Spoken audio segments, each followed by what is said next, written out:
자, 안녕하십니까. 교재 303페이지 담보 물건 할 차례네요.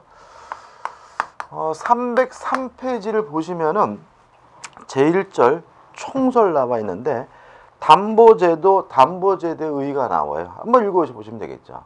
담보제도가 뭐냐?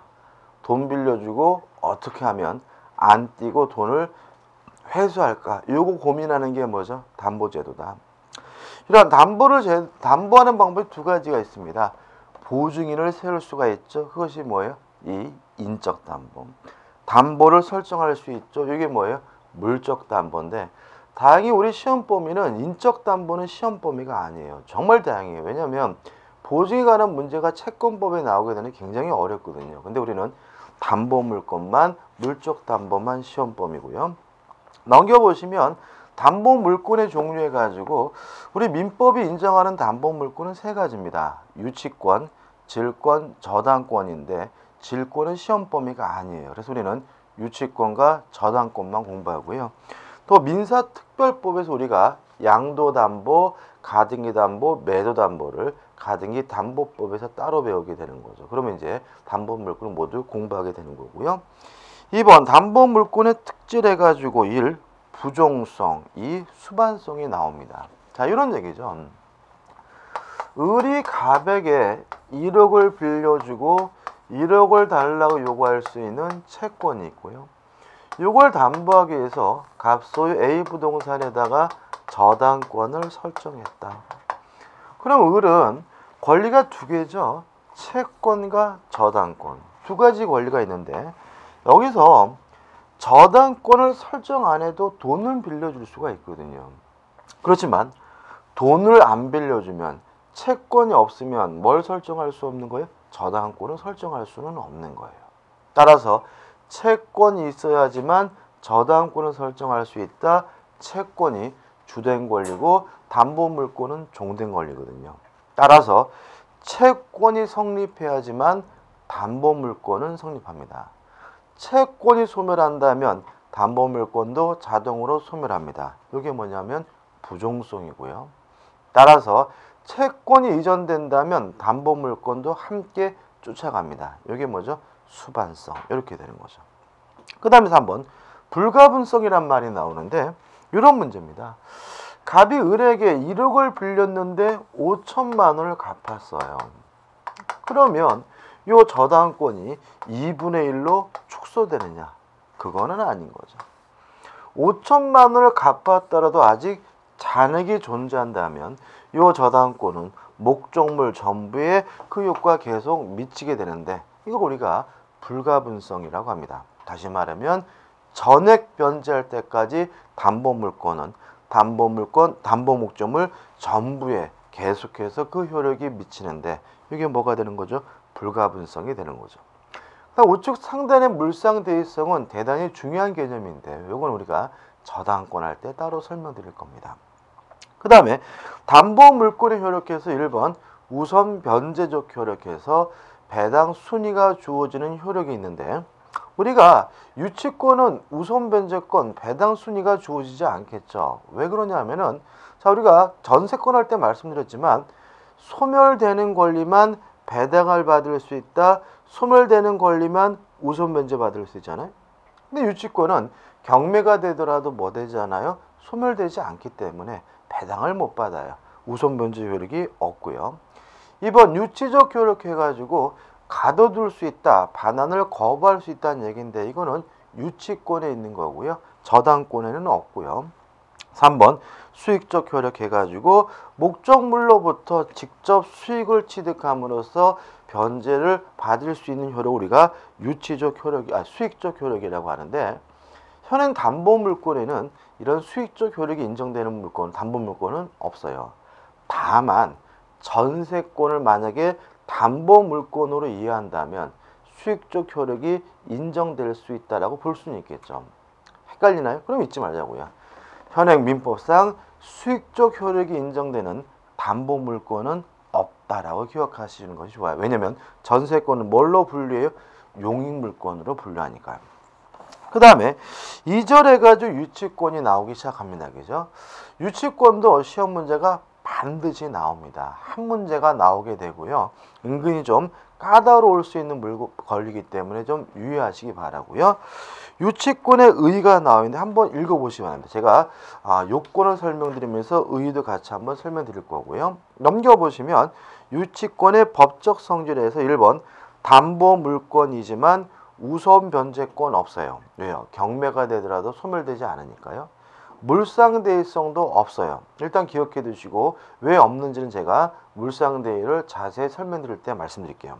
그 외에 2번 채권이 있어야지만 유치권도 존재할 수 있으므로 부정성, 수반성은 있고요. 또 유치권자도 전액 변제할 때까지 목적물 전부에 그 효력이 미치기 때문에 불가분성도 있고요. 그 다음에 이 유치권과 동시에 항변권의 비교해서 박스로 정리해놨죠. 잘 냅니다. 작년에도 이 부분에 시험 문제가 나와 있는데 이건 어디서 할까요? 동시이해 항변권 하면서 제가 간단하게 정리해 드릴 거고 여러분들은 동시이해 항변까지 공부하시고 나서 요 부기로 돌아오셔서 한번 점검하시는 기회를 갖도록 하셨으면 좋겠어요. 그 다음에 우측에 유치권의 성립해서 서설 나와 있고요. 2번 유치권의 성립 요건에서 첫 번째 목적물. 유치권의 목적물은요. 타인의 물건 유가증권입니다. 따라서 유치권의 객체는 뭐여야 돼요? 타인의 물건이어야 돼요. 두 가지를 알 수 있는데 물건이라고 하면 동산과 부동산을 포함하는 개념이잖아요. 따라서 유치권은 동산에도 성립할 수 있고 부동산에도 성립할 수 있고요. 또 하나 주의하실 것은 반드시 타인의 물건이라는 거죠. 따라서 어떤 이유든지 간에 자신이 소유하고 있는 물건이라면 뭘 행사할 수 없냐면 유치권 행사할 수가 없는 거예요. 따라서 각종 매수 청구권을 이유로 해서는 유치권이 성립되지 않는다는 논리가 생기게 되는 거죠. 자, 매수 청구권이라는 게 뭐예요? 내 건데 사란 얘기잖아요. 누구 거예요? 자기 거예요. 지상물 매수 청구권이든 부속물 매수 청구권이든 다 내 건데 사라는 권리니까 자신에게 뭐가 있는 거예요? 소유권이 있으니까 각종 매수 청구권을 이유로는 뭘 행사할 수 없어요? 유치권 행사할 수가 없는 거예요. 두 번째, 채권과 목적물 사이에 결련 관계가 있을 것. 다시 말하면 채권이 요 목적물, 물건에 관하여 생긴 채권이어야 하는 거죠. 이 결련성이라는 것은 뭐냐면 관련성이라는 얘기거든요. 원래 취지는 이런 겁니다. 제가요 시계를 수리하는 사람이거든요. 근데 시계를 수리해서 수리비 채권이 있다면 그 채권은 뭐로부터 발생했어요? 시계로부터 발생했으니까 뭘 유치할 수 있는 거예요? 시계를 유치할 수 있는 거죠. 그 사람이 시계를 안 준다 그래서 그 집에 쳐들어가서 그 사람이 키우고 있는 강아지를 유치할 수는 없다는 거예요. 다시 말하면 목적물과 채권에 관하여 뭐가 있어야 돼요? 결련관계, 관련성이 있어야 채권이 성립하는 거고, 유치권이 성립하는 거거든요. 따라서 채권이 목적물로 자체로부터 발생했다면 당연히 그 채권은 목적물로부터 발생했으니까 뭐가 성립하겠어요? 유치권이 성립하겠죠. 따라서 목적물을 수리했다 필요비, 목적물을 개량했다 유익비.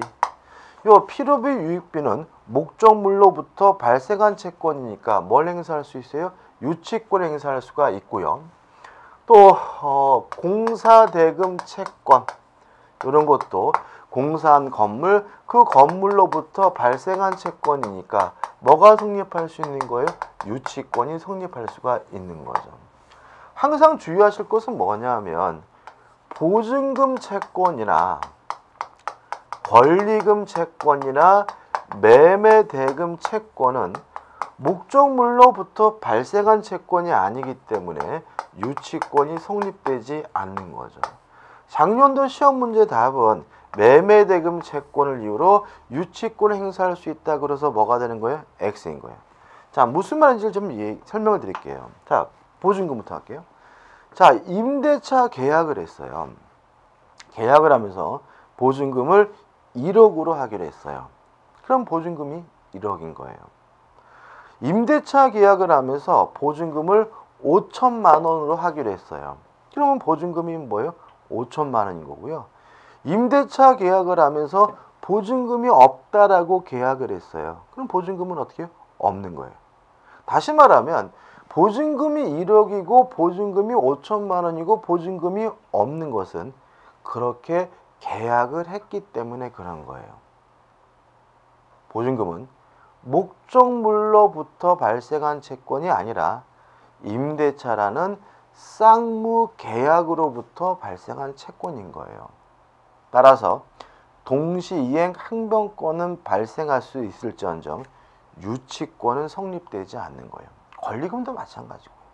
자, 매매대금 채권. 자, 매매 계약을 하면서 1억이라고 매매 계약을 했어요. 그럼 1억인 거죠.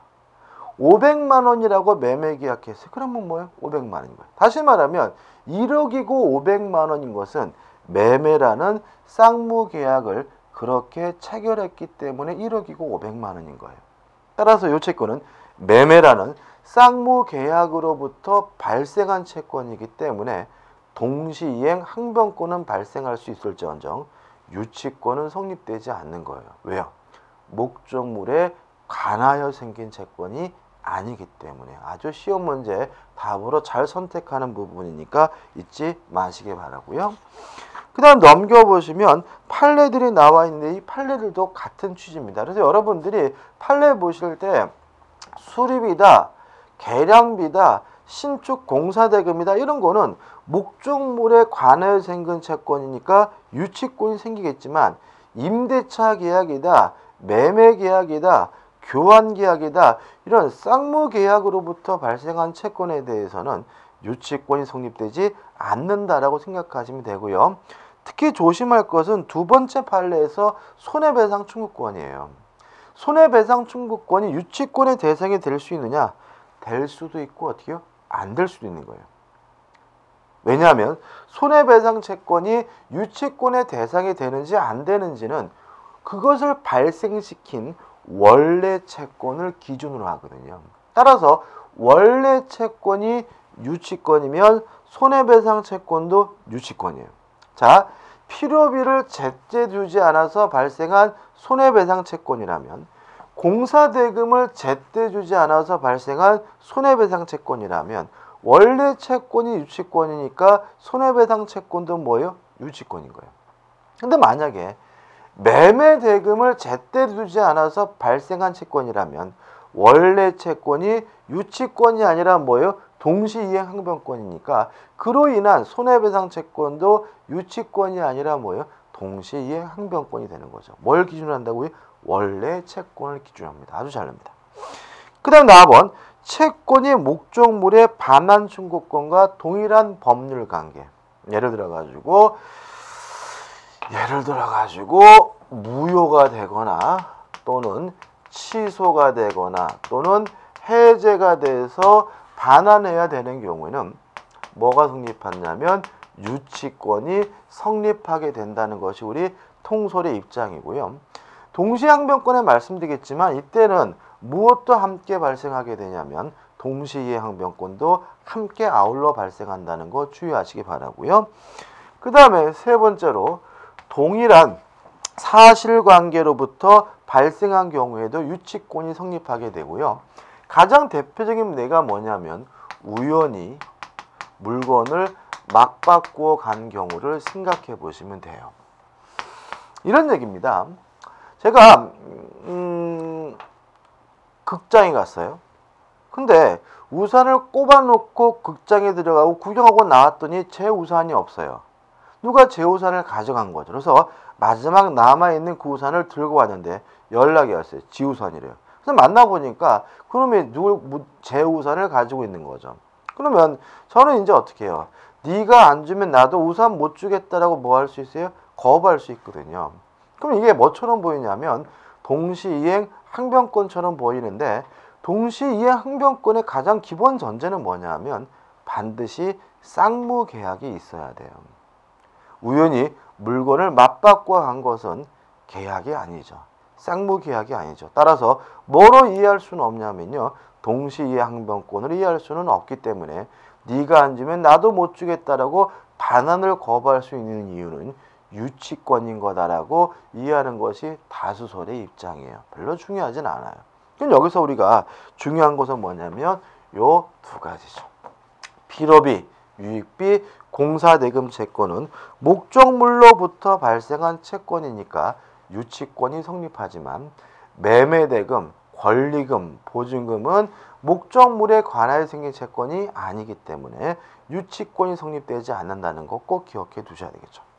그 다음에 4번 채권과 목적물의 점유 사이에는 결련성이 요구되지 않는다라고 나와 있거든요. 자, 이 말은 뭐냐면 유치권자는 반드시 유치 목적물을 점유하고 있어야 되는데 요 점유와 목적물 간에는 물건 간에는 결련관계, 결련성이 뭐 되지 않아요? 요구되지 않는다는 말이고요.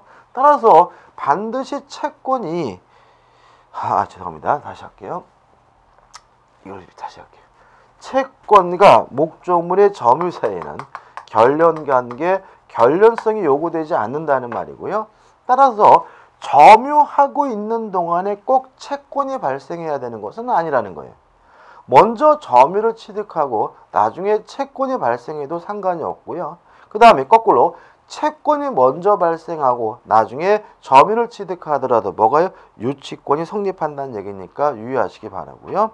그 다음에 우측의 세 번째, 반드시 변제기가 도래해야 됩니다. 따라서 아직 돈 받을 때가 안 됐다면 변제기가 도래하지 않았다면 유치권이 성립되지 않고요. 그 다음에 네 번째, 타인의 물건, 유가증권을 점유하고 있어야 됩니다.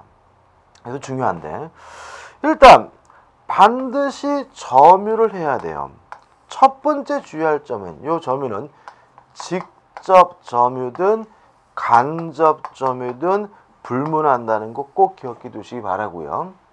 또 반드시 점유를 해야 되기 때문에 어떤 이유든지 간에 점유를 상실하게 되면 유치권은 뭐가 되냐면 소멸이 돼요. 따라서 유치권에 기한 반환 청구권은 논리적으로 인정될 수가 없는 거예요. 자, 반환 청구한다는 것은 누가 그 물건을 뭐죠? 가져간다는 얘기잖아요.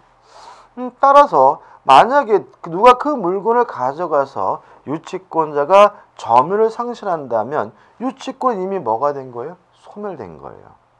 따라서 유치권에 기한 반환 청구권은 논리적으로 뭐 되지 않아요? 인정되지 않음을 주의하시기 바라고요. 두 번째, 이 점유는 적법한 점유여야 합니다.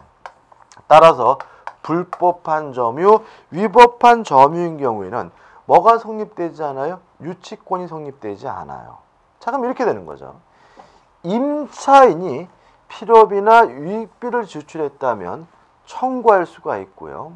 필요비, 유익비를 이유로 임차 목적물을 뭐 할 수 있냐면 유치할 수 있거든요. 근데 그 점유가 뭐여야 돼요? 적법한 점유여야 돼요. 만약에 차임을 제때 두지 않았다는 이유로 임대차 계약이 해지된 후라면 임차인은 적법한 점유가 아니기 때문에 뭘 행사할 수 없는 거죠? 유치권을 행사할 수가 없게 된다는 거 조심하시기 바라고요. 하단에 나오면 5번 유치권을 배제하는 뭐가 없어야 돼요? 특약이 없어야 돼요. 판례는 뭐냐면 경매가 되더라도 유치권이 소멸되지 않는다는 판례니까 좀 기억해 두시면 되겠죠. 넘겨보시면 유치권의 효력입니다. 1번 목적물을 뭐 할 수 있냐면 유치할 수 있어요. 반환을 거부할 수 있고요. 가번 부동산 임대차에 있어서 임차인의 유치 방법인데 원래 목적대로 계속해서 사용하고 수익하는 것이 가능하다는 입장임을 좀 기억해 두시기 바라고요. 나번 유치권은 물권입니다. 따라서 절대권이니까 세상 모든 사람에게 주장할 수 있고요. 제3자에게 대항할 수 있고요. 특히 주의하실 것은 경매가 되더라도 유치권이 소멸되지는 않기 때문에 경락인에게도 유치권을 뭐 할 수 있어요? 주장할 수가 있고요. 답은 유치권 행사의 효과. 만약에 유치권을 주장한다면 법원에서 문제가 된다면 법원은 유치권자는 목적물을 반환하되 채무자는 채무를 이행하라라고 판결을 내리기 때문에 쌍방 간의 급부를 뭐하고 있어요? 교환하고 있죠. 그래서 이걸 우리가 상한급부 판결이라고 하고요. 다른 말로는 일부 승소 판결이라고도 합니다. 다시 한번요. 유치권을 주장하고 있다면 법원은 일부 승소 판결 또는 상한급부 판결을 하게 되는데 무슨 말이냐? 유치권자는 목적물을 반환하고 채무자는 변제하라고 판결을 내리게 되는 거죠. 그 다음 2번. 유치권자 경매할 수 있느냐? 경매 물론 할 수는 있습니다. 다만 경매하더라도 유치권자는 뭐가 없어요? 우선 변제권이 없다는 거 주의하시기 바라고요. 우측에 3번. 간이 변제 충당권 별로 중요한 건 아니고요. 유치권자가 요건을 갖춘다면 목적물에 관한 소유권을 직접 취득할 수 있는 경우도 있는데 이걸 우리가 뭐죠? 간이 변제 충당권이라고 하고요. 4번. 유치 목적물이 유치권자는 별제권이 있습니다. 자, 이게 무슨 말이냐면 채무자가 파산을 했어요. 그러면 파산 선고를 받으면 일반 채권자들은 손해를 보게 됩니다. 왜냐하면 채권액에 비례해서 안분 배분 받거든요. 이에 반해서 유치권자는 별제권이 있기 때문에 별도로 완제, 돈 다 달라고 요구할 수 있는데 이걸 우리가 뭐죠? 별제권이라고 하고요. 별제권이 인정되는 권리는 우리 시험 범위 안에서 중요한 것은 세 가지입니다. 전세권자, 유치권자, 저당권자예요. 자, 전세권자도 뭐가 있어요? 별제권이 있고 유치권자도 뭐가 있습니까? 별제권이 있고 저당권자도 뭐가 있냐면 별제권이 있어요. 따라서 채무자가 파산하면 이 세 가지 종류의 사람은 돈 다 달라고 뭐 할 수 있어요? 완제해달라고 요구할 수 있습니다. 이게 뭐죠? 별제권이죠. 그 다음 5번째 문제가 되는 게 이제 뭐냐면 과실수취권이에요. 자, 유치권자 과실 수취할 수 있느냐? 일단 있느냐 없느냐 물어보면 있다예요. 왜냐하면 우리 법조문은 과실 수취하여 변제 충당할 수 있다라고 규정을 하고 있거든요. 그럼 여기서 문제가 됩니다. 과실 수취할 수 있는데 변제 충당한다는 말은 받을 돈에서 수취한 만큼 금액을 뭐 한다는 거예요? 깐다는 거죠. 줄어간다는 거죠. 그러면 실질적으로 유치권자는 이득이 없죠. 예를 들어 가지고 200만 원의 과실 수취했는데 그만큼 채권액이 뭐가 돼요? 소멸된다면 결국은 뭐인 거예요? 쌤쌤인 거예요. 그래서 실질적으로는 과실 수취권이 없는 것처럼 해석이 됩니다. 그래서 문제를 푸실 때 좀 까다롭게 되는데 일단 문제가 유치권자에게 과실 수취권이 있느냐 없느냐 물어보면 어떻게 해요? 있다예요. 있다. 다만 판례나 사례를 분석하실 때는 과실 수취권이 없다라는 생각으로 접근하셔야 된다. 일단 기억해 두시기 바라고요. 6번째, 유치권자 유치물을 이용할 수 있느냐? 없어요. 다만 채무자로부터 승낙을 얻거나 또는 보존에 필요한 사용이라면 유치권자는 유치물을 이용하는 것이 가능합니다. 그 다음에 넘겨보시면 7번째, 유치권자가 점유하는 동안에 비용을 지출했다면 그 비용에 대해서 필요비 유익비 상환을 청구할 수 있고요. 또 새로운 필요비 유익비에 대해서 또다시 뭘 행사할 수 있냐면 유치권 행사할 수가 있어요. 그 다음 2번, 유치권자의 의무인데 두 가지 의무가 있습니다. 첫째, 선량한 관리자로서 주의해야 될 의무가 있고요. 두 번째, 유치물을 사용하지 않을 의무가 있는데 만약에 선관주의 의무를 위반하거나 또는 사용하지 않을 의무를 위반하게 되면 소멸 청구당하고요. 소멸 청구권은 형성권이기 때문에 즉시 유치권은 뭐가 되어버리냐면 소멸되게 됨을 주의하시기 바랍니다. 됐죠? 그 다음 우측에 유치권의 소멸입니다. 일반적 소멸 사유 보시면 될 것 같고요. 2번 유치권의 특이한 소멸 사유에서 첫 번째 채무자가 소멸 청구하면 유치권은 뭐가 돼요? 즉시 소멸하게 되고 이건 뭐예요? 형성권이에요. 그 다음 2번 다른 담보를 제공하고 유치권의 소멸을 청구할 수 있는데 요거는 형성권이 아닙니다. 따라서 의무를 위반했다는 이유로 이루어지는 소멸 청구가 이루어지면 유치권은 즉시 뭐가 되게 되냐면 소멸하게 되지만 다른 담보를 이유로 소멸 청구의 경우에는 유치권자의 승낙이 있어야 그때 비로소 유치권 소멸하게 됨을 주의하시기 바랍니다. 예를 들어 볼까요? 제가요 길을 가는데 지나가던 개새끼가 저를 물었어요. 그럼 저는 개 주인에게 뭘 청구할 수 있어요? 손해배상을 청구할 수 있고요. 요 손해배상 채권은 뭐로부터 발생했어요? 개로부터 발생했으니까 요 개를 뭐 할 수 있는 거예요? 유치할 수는 있겠죠. 물론 뱃속에다가 유치할 수는 없는 거예요. 그죠? 저는 그래서 요 개를 저 유치권 행사하기 위해서 저희 집에 뭐죠? 끌고 왔어요. 자, 그럼 저는 요 개를 선량한 관리자로서 주위에서 보관해 줘야 되는데요. 요 선관주의문을 쉽게 말씀드리면 내 재산보다 더욱더 소중하게 보관해야 될 의무예요. 이해되시나요?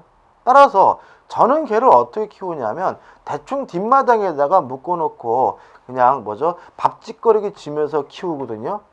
그래도 그 개를 딱 보니까 일견 개 주제에 신발도 신고 옷도 입었다면 제 개처럼 뒷마당에다 묶어놓으면 안 되고요. 안방에 데리고 들어와서 사료사다가 먹여야 돼요. 이게 뭐예요? 선관주의 의무인 거예요.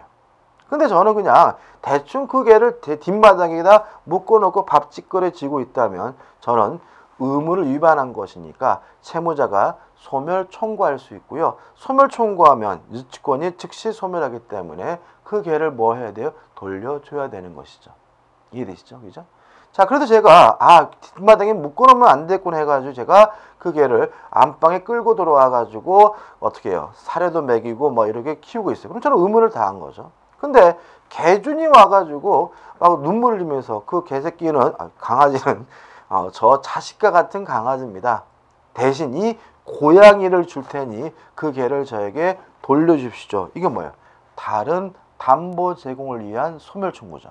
이때는 즉시 유치권이 소멸되는 것이 아니라 채권자인 제가 그럽시다라고 승낙을 해야 그때 비로소 유치권이 뭐가 되게 돼요? 소멸되게 됨을 주의하시기 바랍니다. 그 다음에 3번 점유를 상실하게 되면 유치권은 뭐가 돼요? 소멸이 됩니다. 따라서 유치권을 이유로는 뭐 할 수 없어요? 반환 청구할 수 없어요. 다만 유치권자도 점유자이기 때문에 이러한 점유의 상실이 침탈로 인해서 이루어졌다면 점유권을 이유로는 뭐 할 수 있어요? 반환 청구할 수가 있고요.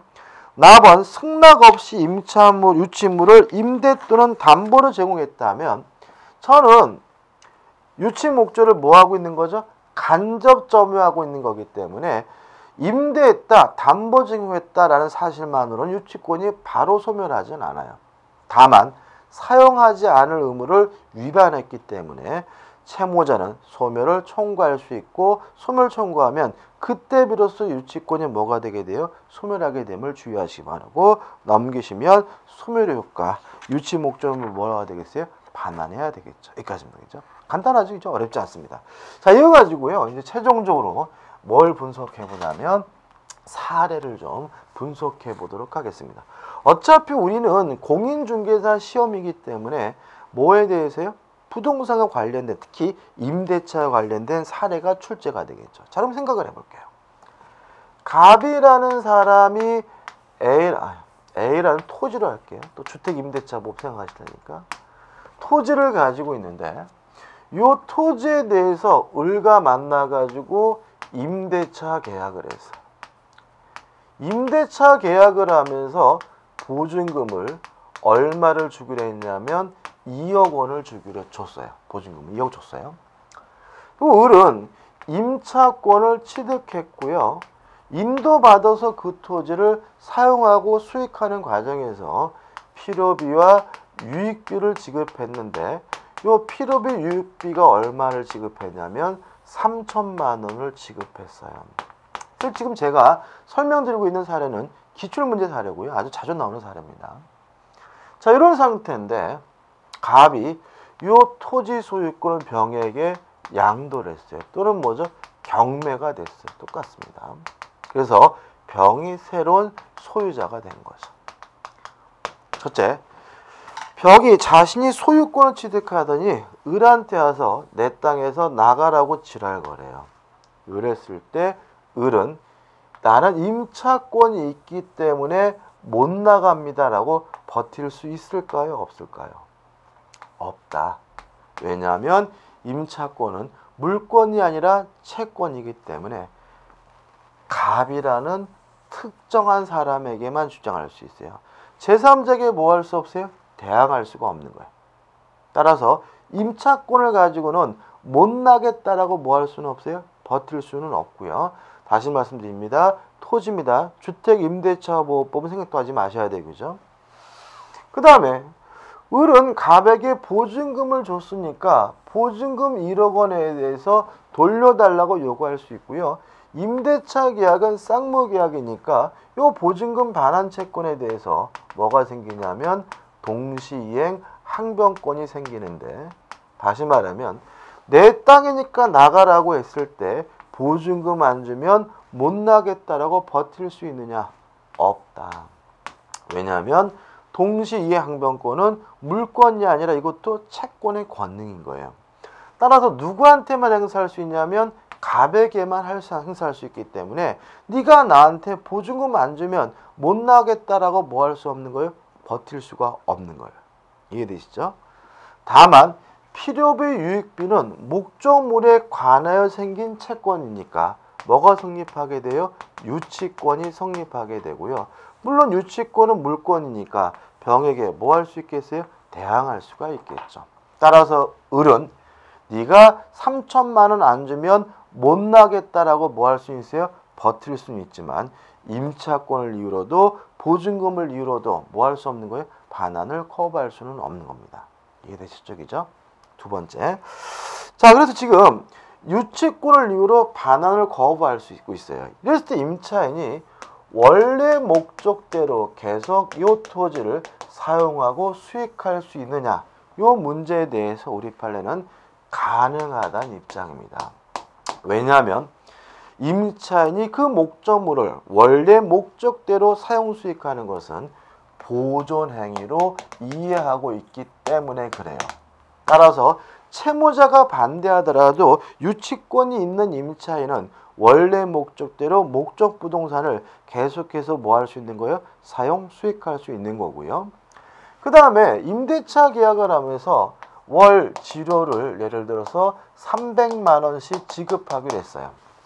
그럼 이때 을이 요 사용 수익하는 동안 차임을 지급해야 되느냐? 요 문제에 대해서 우리 판례는 실질적으로 과실수취권이 없는 것처럼 이해합니다. 따라서 차임을 지급해야 하는 것이고, 만약에 지급하지 않는다면 그 차임액만큼 요 3천만 원에서 뭐 해야 돼요? 공제해야 되는 것이고요. 공제하지 않는다면 부당이득으로서 반환을 해줘야 된다는 것이 우리 판례의 입장입니다. 까지 이해하시면 돼요.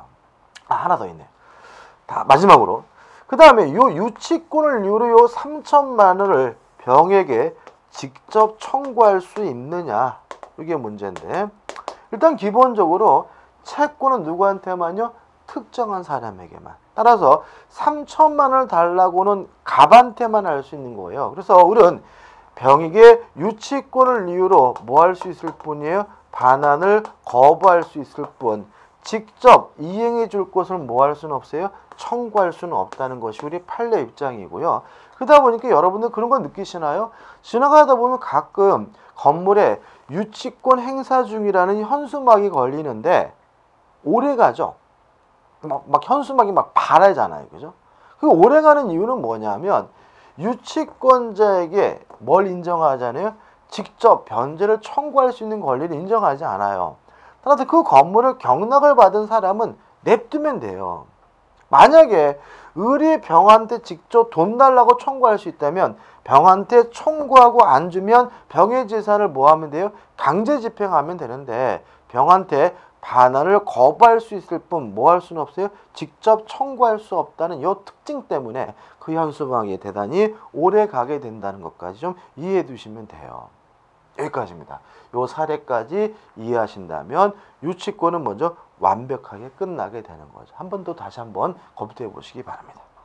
자, 이제 제3절에서 이제 뭐가 나오죠? 저당권이 나옵니다. 일단 저당권은 물론 대단히 뭐예요? 중요하겠죠. 첫 번째, 저당권의 의의가 나오는데 의의는 뭐 간단합니다. 설정 계약과 설정 등기람으로써 우선 변제 받을 수 있는 담보 물권이 뭐예요? 저당권이고. 2번, 근대 저당권의 특질이라고 나와 있는데 요거는 근대 저당권이 현재 독일의 저당 제도를 말하고요. 얘네들은 저당권만 따로 띄어서 거래를 하고 있습니다. 누군요? 독일은.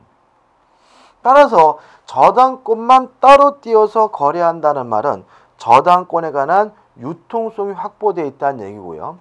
저당권만 따로 띄어서 거래한다는 말은 채권이 없더라도 저당권이 뭐예요? 존재한다는 말이니까 이걸 우리가 뭐죠? 독립의 원칙이라고 하고요. 또 저당권을 거래한다는 말은 저당권을 증권을 만들어서 거래한다는 말인데 그러면 증권의 1순위라고 인쇄가 됐다면 한 번 결정된 순위는 변하지 않으니까 이게 뭐예요? 순위 확정의 원칙이라고 해요. 다시 말씀드릴게요. 독일은 채권이 없더라도 저당권을 설정할 수 있습니다. 독립의 원칙이고요.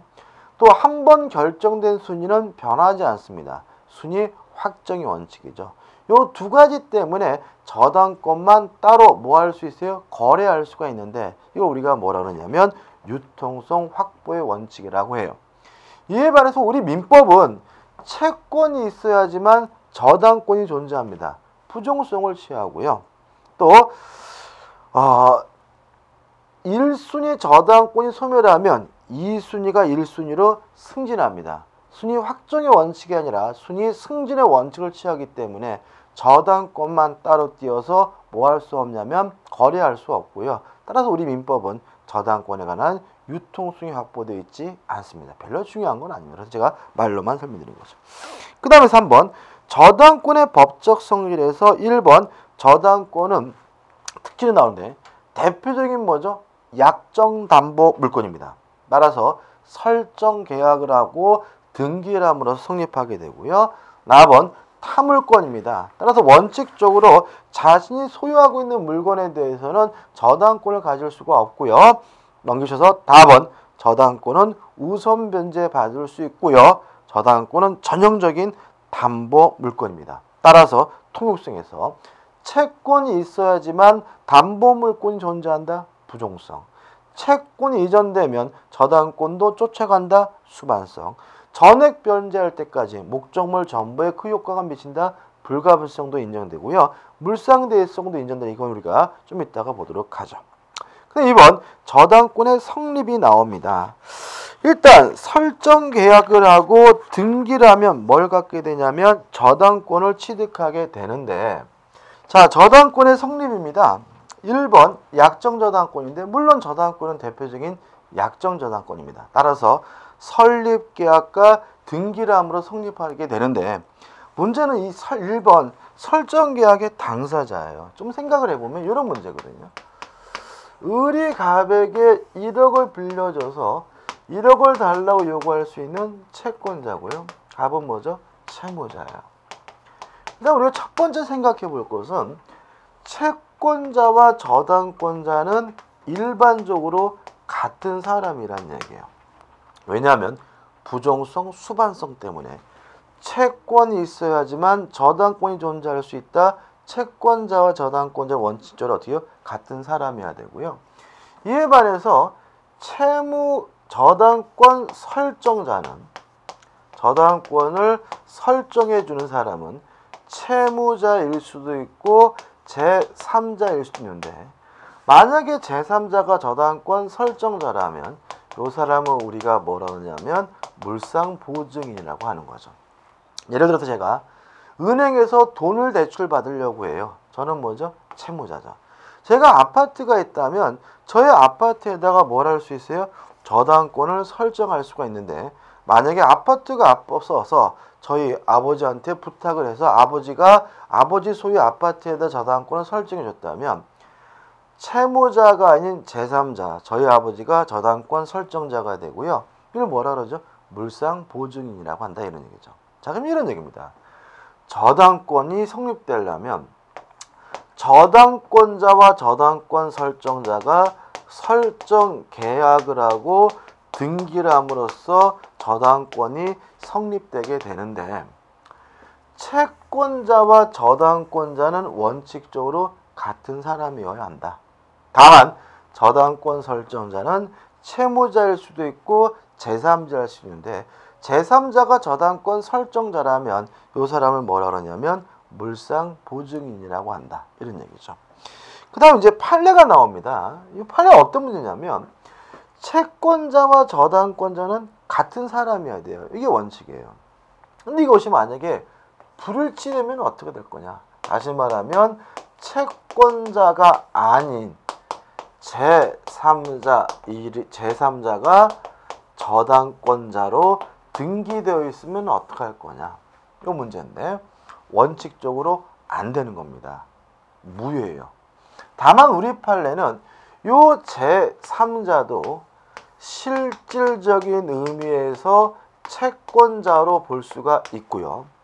또 거기다가 채권자, 채무자, 제3자, 3자 간의 합의가 존재한다면 이때는 예외적으로 저당권이 유효가 될 수 있다라고 예외를 인정하고 있다는 거 좀 기억해 두시 바라요. 그 판례예요. 그래서 자, 원칙적으로 저당권자와 채권자는 같은 사람이어야 됩니다. 따라서 제3자 앞으로 이루어진 저당권 설정 등기는 무효인 것이 원칙입니다. 다만 제3자를 실질적 의미의 채권자로 볼 수 있고요. 또 3자 간의 합의가 있다면 이 제3자 명의 저당권 등기도 유효가 될 수 있다는 것까지 좀 기억해 두시기 바랍니다. 우측에 보시면 2에서 저당권이 성립되려면 등기해야 돼요. 일단 등기사항은 뭐 공시법 문제고 민법 문제는 아니고요. 4번 등기 관련 문제가 나오는데, 일단 저당권 등기가 불법으로 말소가 됐더라도 저당권이 소멸되는 것은 아니에요. 따라서 저당권자는 여전히 말소 회복 등기를 청구하는 것이 가능한데, 넘겨보시면 판례가 나와요. 어떤 판례냐면, 불법으로 말소된 상태에서 경매가 진행됐으면 어떡할 거냐? 그때는 소멸된다. 왜냐하면 경매가 진행되면 모든 저당권은 무조건 소멸하기 때문에요. 그럼 이렇게 기억하면 되겠죠.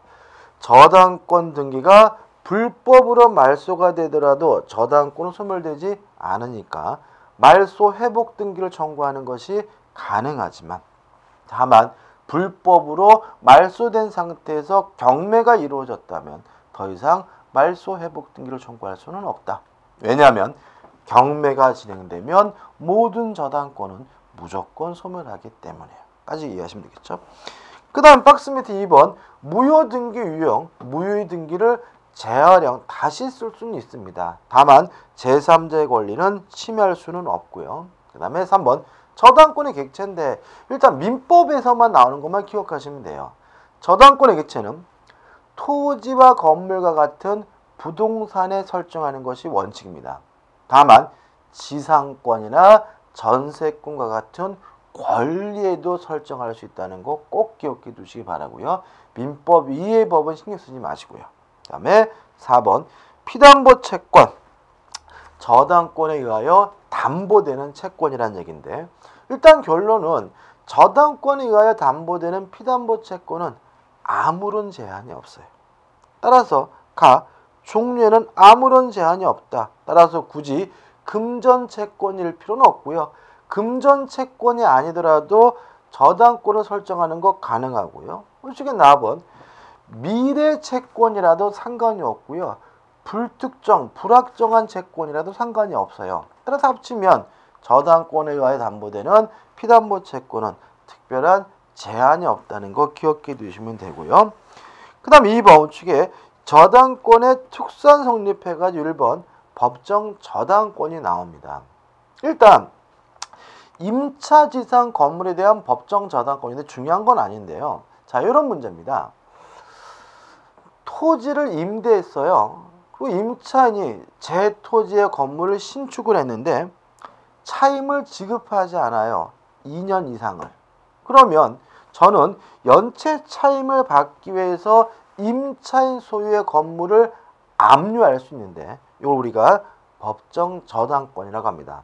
물론 이거는 법률 규정에 의한 저당권이니까 뭐 할 필요 없냐면 설정 등기할 필요는 없어요. 그 다음에 2번. 제가요 건설업자입니다. 도급 계약을 하고 건물을 신축해 줬는데도 불구하고 공사 대금을 안 준다면 저는 도급인에게 건축주에게 저당권 설정을 청구할 수가 있는데 이게 뭐냐면 부동산 공사 수급인의 저당권 설정 청구권이에요. 주의할 점은 형성권이 아닙니다. 따라서 설정을 청구하는 순간 바로 저당권을 취득하는 것이 아니라 도급인으로부터 승낙을 얻고 설정 등기를 해야 비로소 뭘 갖게 돼요? 저당권을 취득하게 된다는 것만 좀 주의하시면 되겠습니다. 이번 강의는 여기까지 하도록 하겠습니다.